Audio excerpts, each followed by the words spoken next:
Welcome back. We're going to resume our event about delivering content viewers demand. We discussed the media landscape in the Europe and Middle East region earlier. We'll now move to Africa and we'll be joined by Data Access for this session. Priscilla Turvangadam will provide an overview of the Africa media market, followed by a panel discussion. Thank you very much for joining us this morning. So on behalf of Intelsat and Data Access, I have the pleasure to welcome you today for this interesting session on satellite TV. So I have four panelists today for this session. So I'm pleased to welcome Crystal Meyer from Intelsat, Greg Kelly from Africa XP, Kapano Tage from Centec, and Marcelo Valado from Hope Channel. So we'll have a look at each speaker, what they are doing at their company, and also their key responsibilities. But before that, let us have a quick market overview just to set the tone for the panel. Here you go. So today we'll have an overview of the OTT and video market in Sub-Saharan African countries. So today we'll be having forecasts from Data Access. So for this presentation, as I mentioned, we'll focus on Sub-Saharan African countries, which represent 46 countries with around 1.1 billion inhabitants, representing around 230 million households. As we can see on the map, Nigeria, Ethiopia, Democratic Republic of Congo are the three largest countries. So the average household size is between 4 to 5 persons, depending on the region, of course. So Data Access estimate electricity penetration rate to be around 46%, which represent a large number of households which is still not connected to electricity. So regarding GDP, overall in Sub-Saharan Africa, we observe a smaller GDP per capita. And among the largest economies in the region, there are Nigeria, South Africa, Angola, Ethiopia, and Kenya. So moving to the next slide, we'll have a look at the current TV landscape in SSA. So Data Access estimate that there are around, as I mentioned before, 240 million households with 102 million representing TV household, and thus it represents around a penetration rate around 43% of the total household.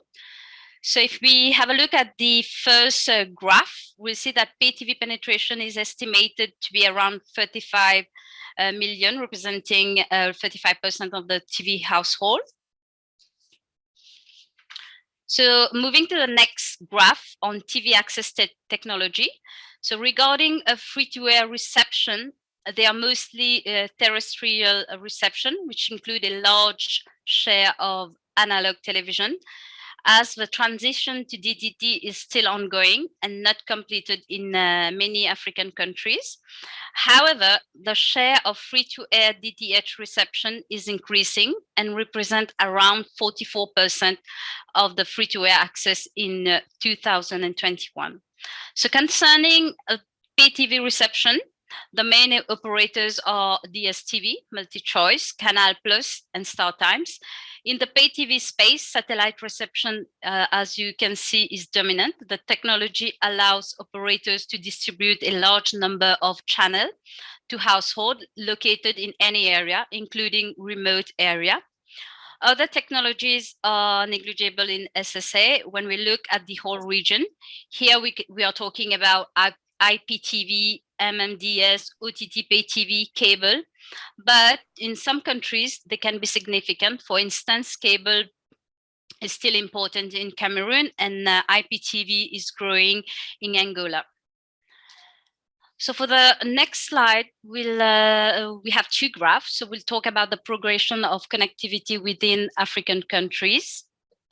The first graph illustrates mobile broadband adoption, and Data Access estimate that 47% of mobile connections have mobile internet. Here we must point out that mobile usage is extremely important and growing in Africa, and we have more than 100% penetration in many countries.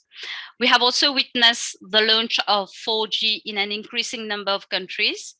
In 2021, it represents a penetration rate of 23% of mobile internet.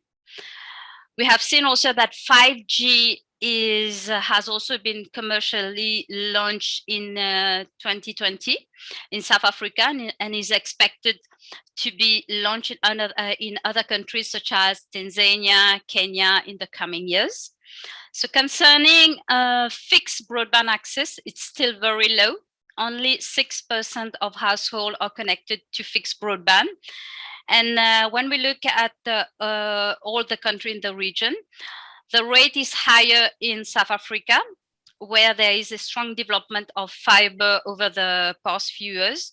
Some initiative, but fixed access will not become the main, I would say, internet preferred access in the coming years. On the other hand, accessing a quality broadband connection remain very expensive, even in South Africa, where more households are accessing the advanced technology such as fiber to the home. So the second graph, where we'll be talking about SVOD subscription evolution. So as you can see, the number of subscribers is still increasing. The development of internet has enabled OTT service providers to attract subscribers, which DataAccess estimate to have reached around 40 million at the end of 2020. So you can see that the growth is impressive if we look at the data from 2014. However, the penetration is not as high as in other regions of the world. The ratio only represents, I would say, less than 1% of the population. So the largest actors of SVOD are mainly international platforms like Netflix, Amazon Prime Video, Apple TV. We also have strong local players in Africa, like Showmax, which has been deployed by MultiChoice. We also have iRoko TV and Video Play from Vodacom in South Africa.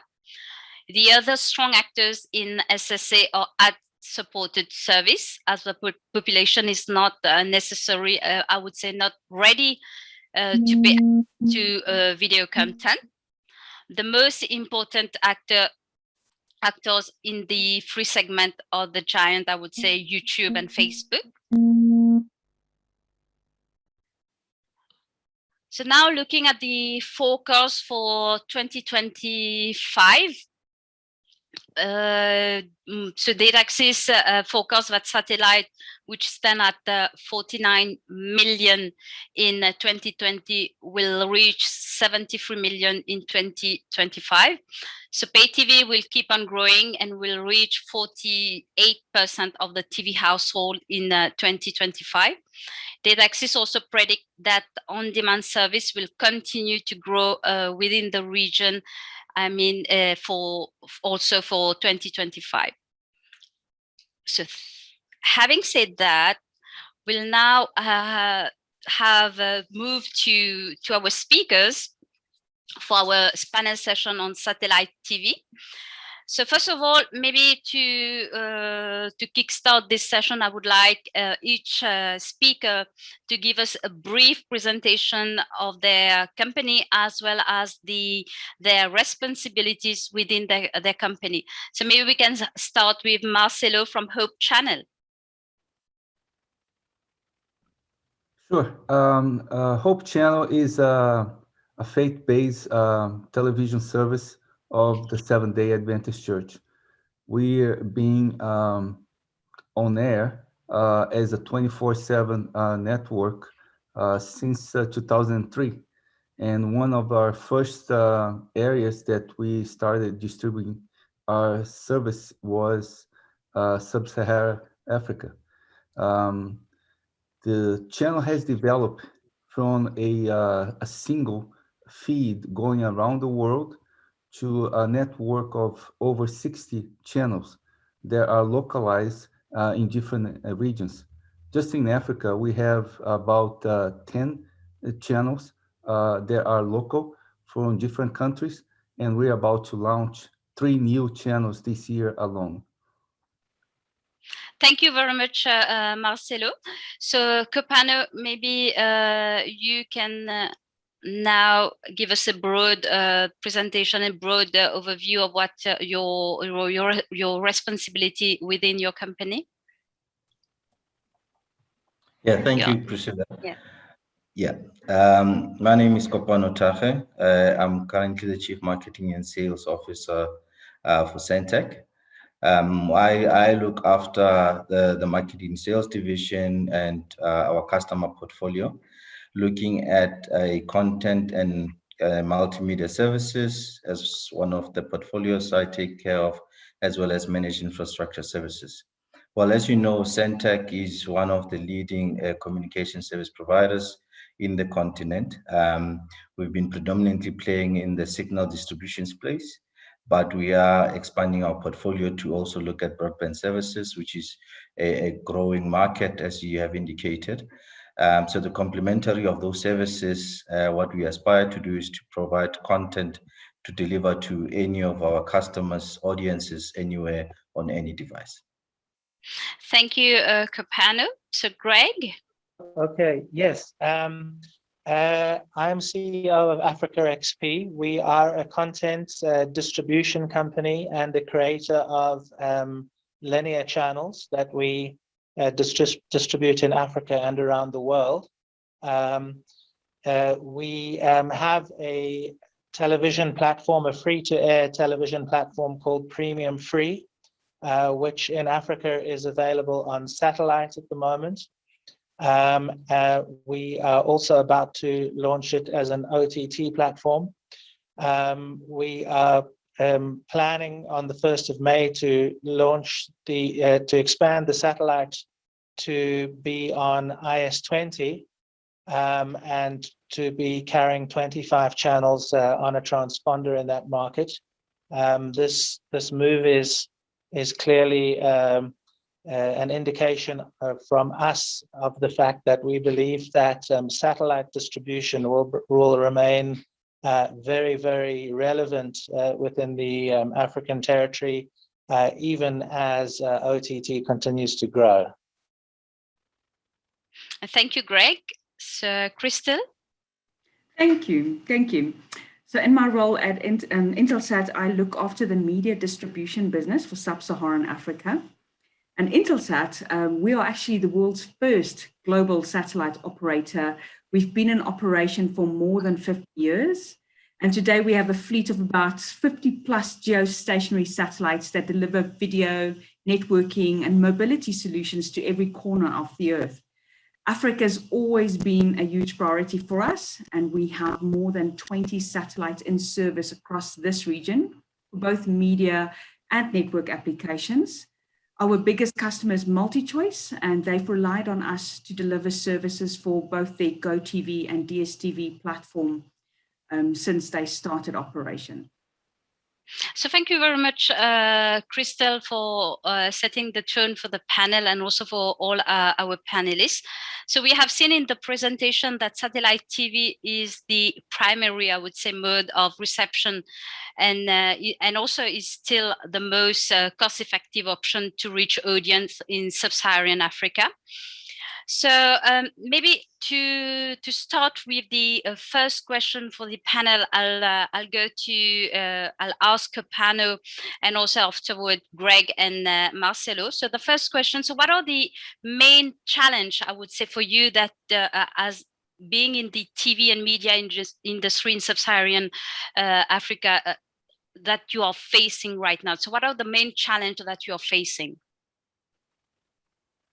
So Copano. Oh, yeah. Thank you for the question, Priscilla. So I think currently what we've seen, especially from our side, because we provide both terrestrial services as well as satellite services. So what we've seen is we've seen a movement in the market in terms of consumer behavior where people are moving more towards consuming some of their content on the satellite services predominantly. So what I would term as not necessarily as a challenge, but as opportunity is we're seeing this a move in terms of the equilibrium and where people are trying to consume both services, whether on quad play, whether they're available on any device, the introduction of OTT as well, which is now shifting the way the consumers are receiving their content. And in that way, also sort of splitting the advertising spend amongst the service or the broadcasters in those segments. So we're seeing where we have rolled out a terrestrial network to provide services for the digital television. And now there's been increasingly people receiving content through the satellite, preferring to have a multi-channel sort of option, and as well as receiving it over IP. So we are, from a Centec perspective, providing the balancing of services and the options to broadcasters to have their content provided either via terrestrial or satellite or even IP on OTT. So those are the type of things that we're looking at here. Thank you, Kopano. So, Greg, so what are the main challenges being, I know that you are in the industry for so many years now, so what are the main challenges that you've been having currently? Well, there are really a great many challenges in the African broadcast industry. If you look at the extent to which new services have struggled to survive over the last 20 years, you would observe that a great many pay TV platforms have launched and ultimately not been successful.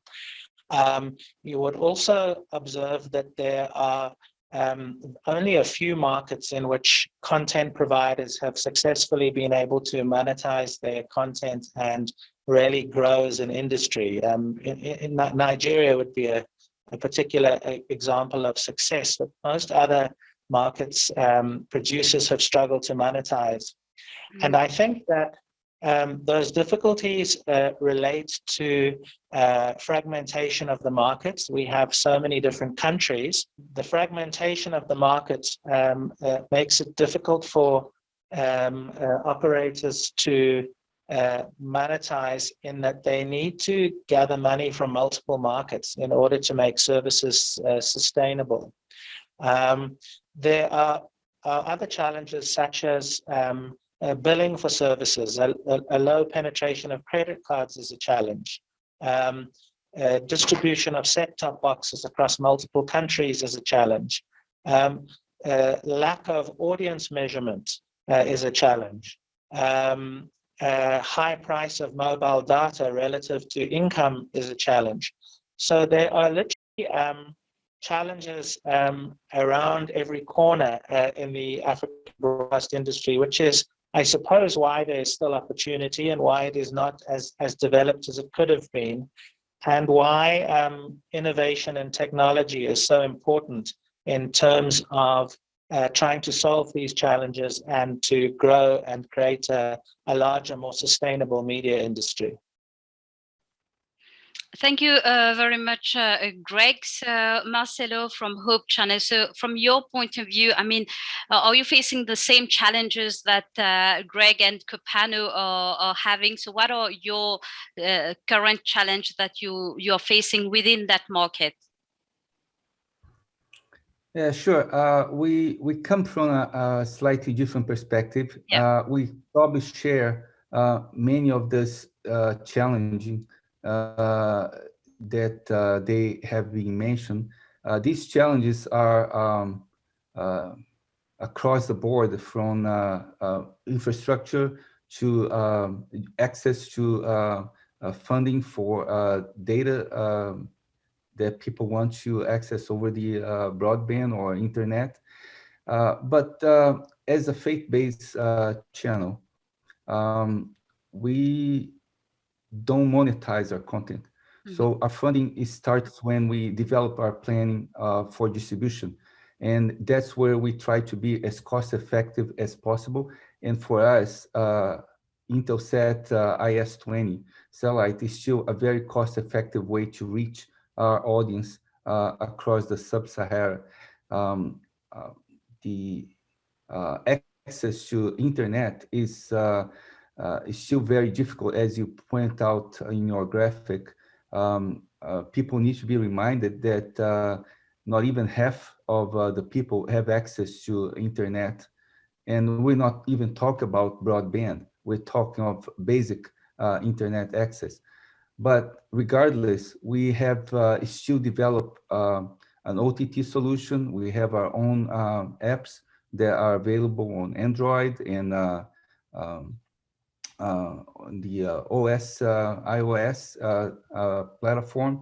And we still looking for ways to reach this fragmented audience. It's getting more fragmented, it's getting more challenging, but it's still, we see a big value on the distribution over IS-20.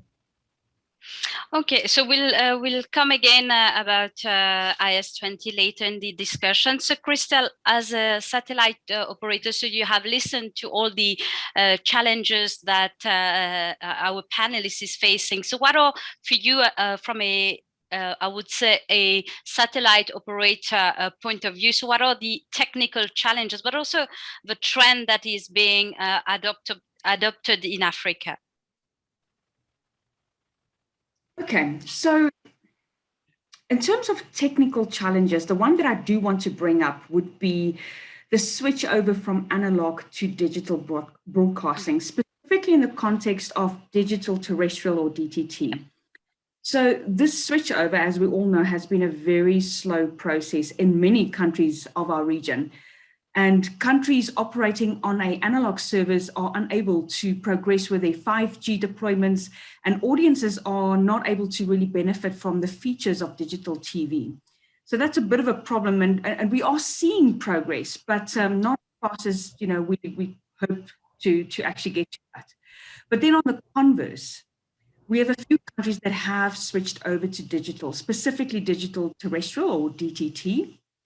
The issue with DTT is that it needs funding, and it needs funding constantly, especially when you need to, or when that digital network is actually sitting on a terrestrial network to feed the transmitters. Funding is needed to build it, to run it, and especially if you want to expand your audience reach.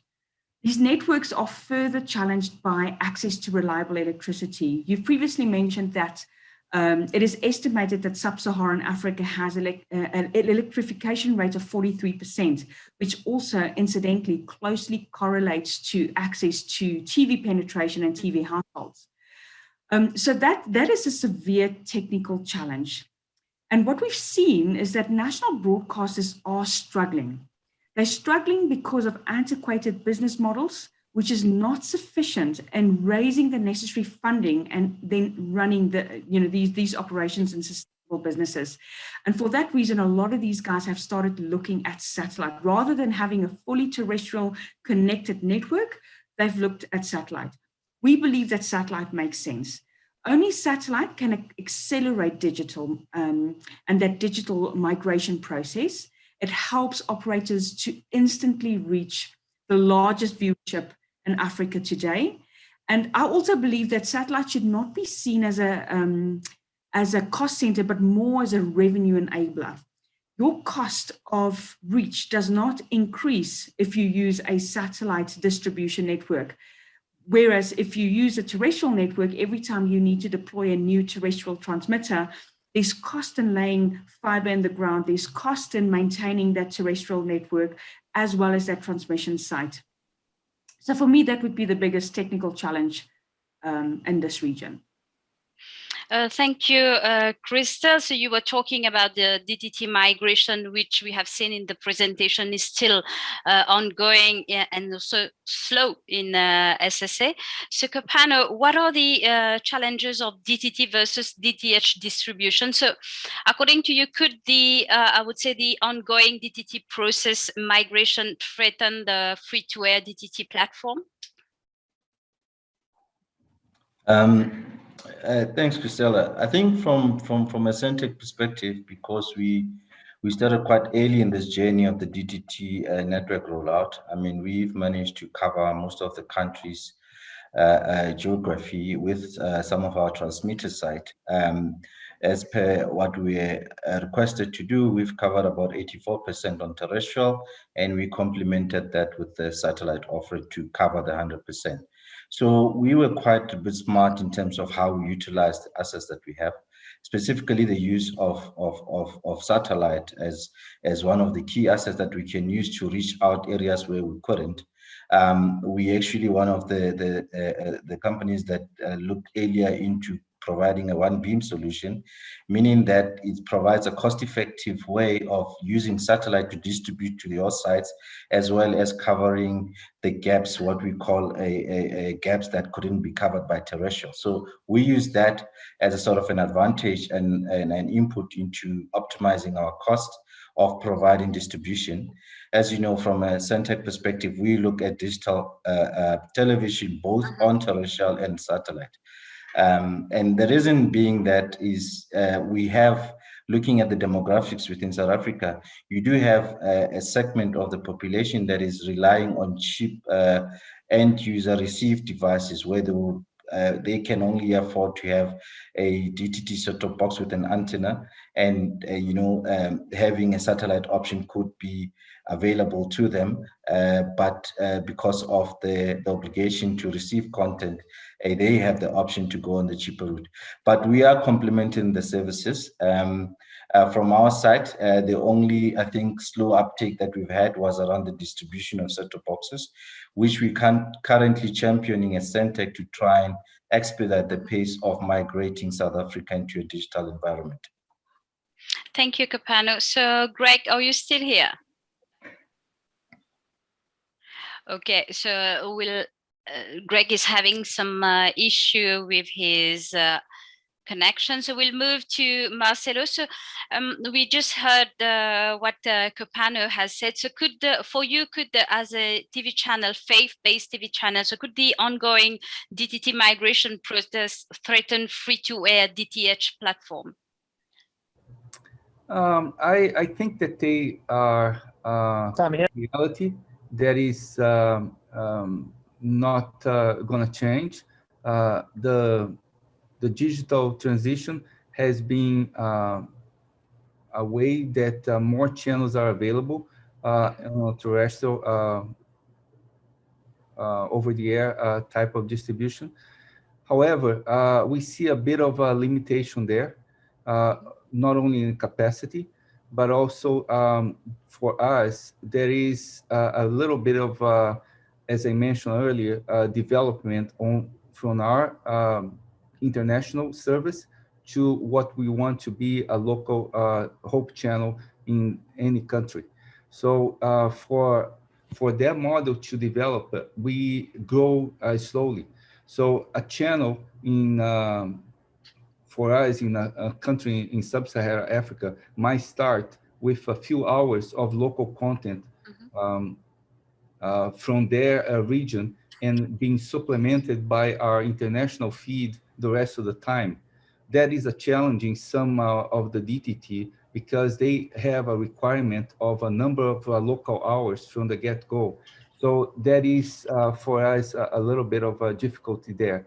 However, we also see the half full of the cup, right? Where the satellite distribution complements the DTT in a way that people that have access, they have much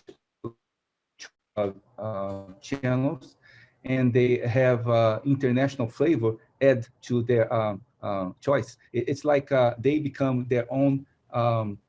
They become their own head end where they choose and use the options from satellite and from DTT to improve their viewing experience. Thank you, Marcelo. So is Greg, can Greg still hear us? Yes, I can hear you. I have tried to find better connectivity. I wonder if you can hear me. Yes, we can hear you, Greg. So we were talking about the ongoing DTT migrations process, which is still slow, I would say, in SSA. So we were talking about how could the ongoing DTT migration process threaten free-to-air DTH platforms. So we would like to have your point of view on that. Well, my point of view on that is that I don't think they're a threat at all. They may be somewhat complementary. The success of Centec in terms of reaching such a high percentage of the territory or the population, I would say, is probably quite unique in Africa, because the countries are very big, and outside the cities, population. I don't know if it's my connection, but I am not hearing Greg very well. Maybe we can move to Marcelo. So why does free-to-air distribution make sense for you for Sub-Saharan Africa? So like I mentioned earlier, our channel as a faith-based channel, we want to candidly speaking, we want to improve people's life with our offering. We see a need for not only a spiritual need, but also some education and some aspects of life, such as health and relationship, that we tackle with our programs. So we don't necessarily looking to a pie in the sky where people will have their lives transformed and change in the future, but we also want to change it today. And the free-to-air for us is how we provide this service to people that are on the community, the DTH satellite community. For us, there is no on-air fundraising. There is no monetizing of any advertisement. We fund the channel and the program entirely from our constituency, and we see this as a way to us to give back to the community and improve not only their spiritual lives, but also their day-to-day lives. Thank you, Marcelo. So I think that Greg is still having some difficulties with his connection. So we'll move to... I'm here now.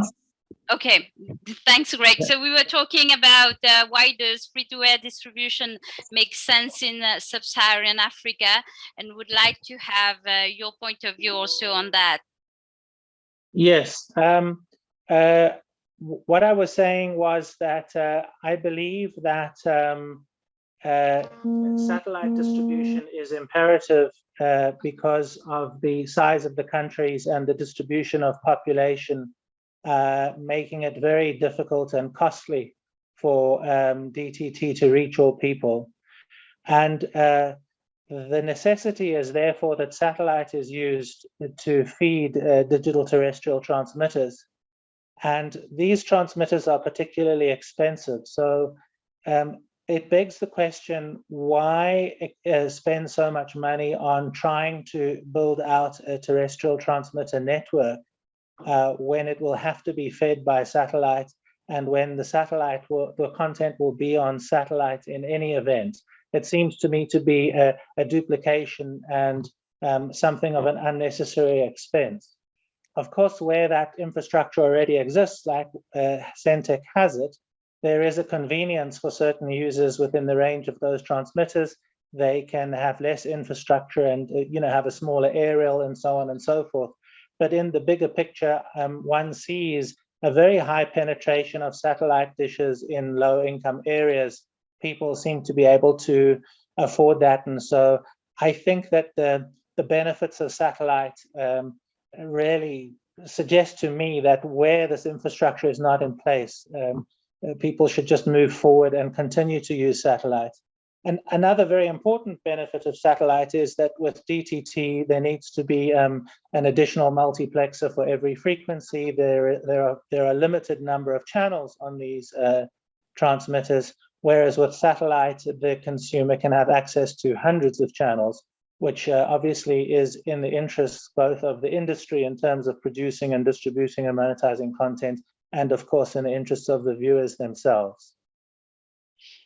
Greg, earlier you were mentioning about audience measurement, reaching audience. So we have seen that reaching audience and also advertisers is a prerequisite for a free-to-air platform. So how would you rate the importance of an established, I would say, neighborhood?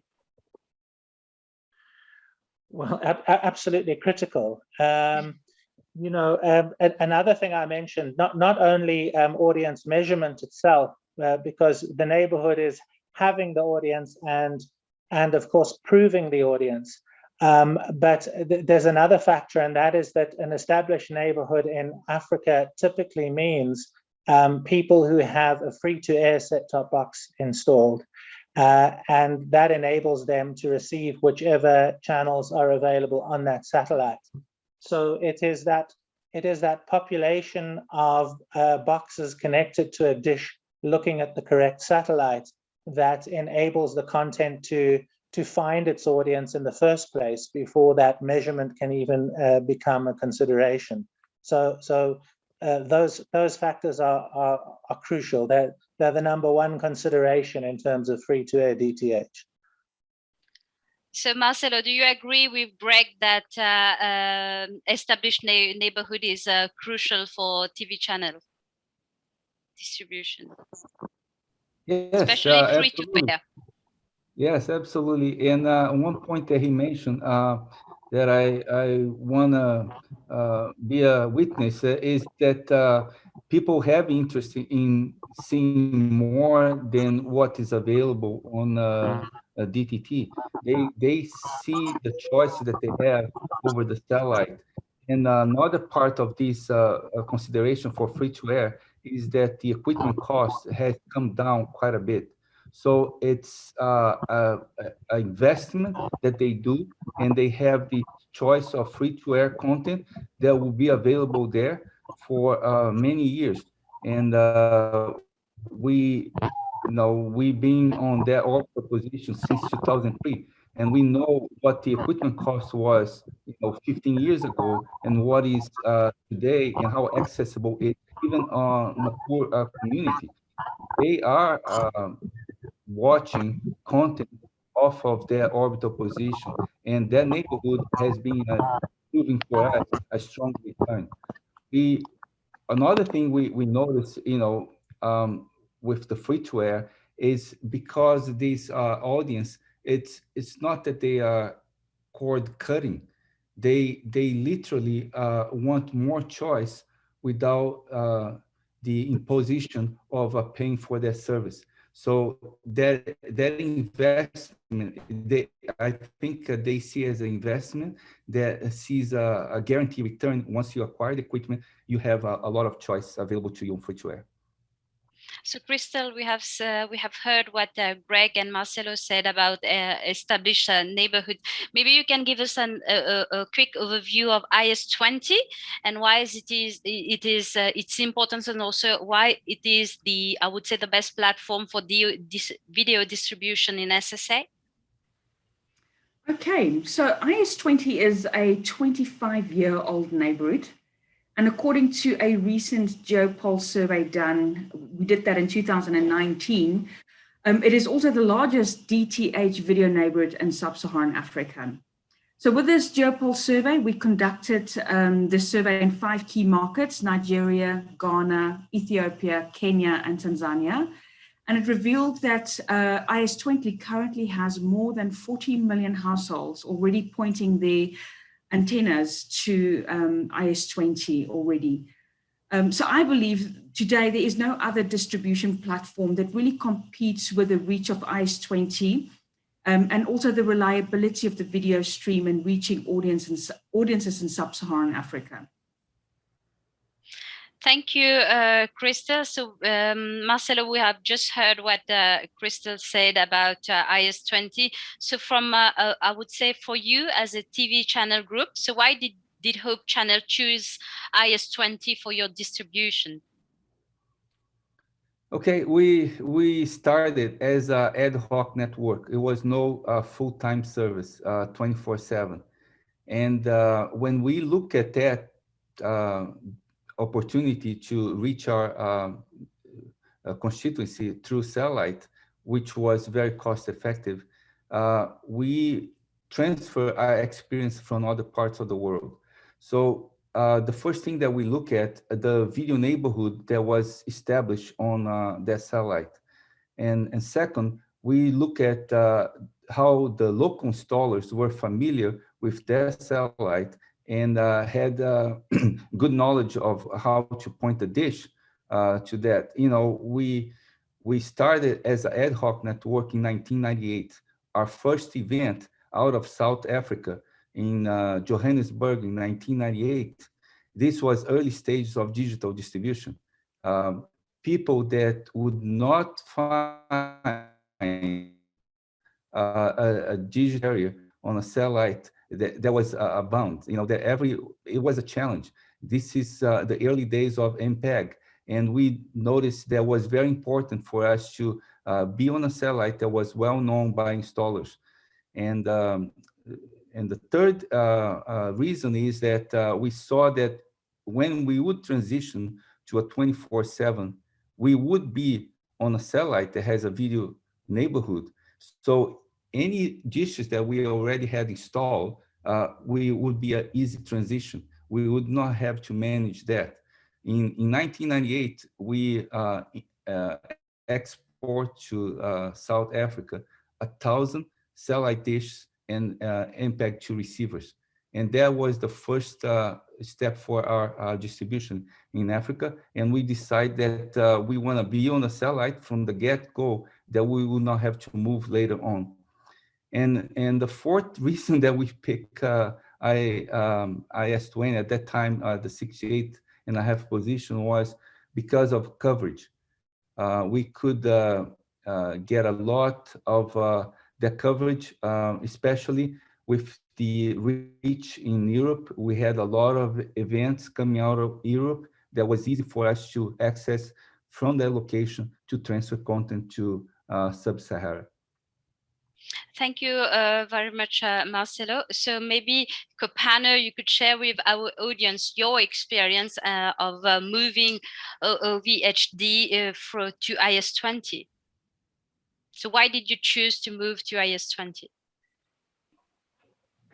Yeah, so I can't speak on behalf of the OVHD, but maybe to just give some highlight in terms of the progress that they've made. We have a number of transponders on IS-20. I think we have about 7 with Intelsat, where we are providing some of our customers the reach and the neighborhood that IS-20 provides, especially within the region, South Africa and SSA, as we have some customers also that are outside of South Africa, some in Germany and some in the Nigerian markets. So what we've seen through these customers that we're hosting is that their growth rate, since they have utilized our space capacity, has been phenomenal.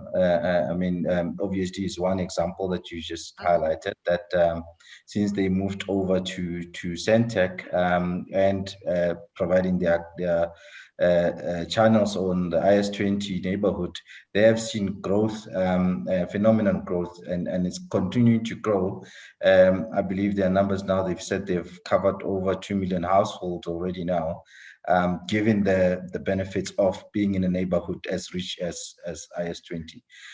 We're seeing similar growth in other customers, where because of the reach or the development that the MultiChoice have provided in this region, we've seen a lot of households that have already satellite dishes pointing the IS-20 area, which then provides an opportunity for any other new channels that they will have already households that are pre-positioned, and there's no huge investment from a consumer perspective to then have to repoint their dishes at home, which then provides this benefit of having such a huge neighborhood within the region. Thank you very much, Kopano. So, Crystal, do you want to add anything about IS-20 from what you just heard from the experience of our panelists? I think, it's important to highlight when it comes to a video neighborhood is to always look at the number of antennas already pointing to the orbital location. There's a lot of satellites covering Africa, but if you don't have an existing neighborhood of households with antennas pointing towards it, then you can put your content up and nobody would ever even know that it is up there. So in terms of the success that Centec has had with customers like OVHD and multiple others, it just highlights the importance of making sure that you are on a neighborhood that already has a captive audience ready to receive your content. So thank you very much, Crystal from Intelsat. I would like also to thank Greg from Africa XP, Kopano from Centec, and Marcelo from Hope Channel. I hope that you really like this session and enjoyed this session. So thank you very much. You're welcome. Thank you. Thank you. Thank you. Thank you, Priscilla, and all our speakers for this lively session, which certainly spurred new ideas in our audience's mind. We'll now have a 5-minute break before moving on to the last part of today's event.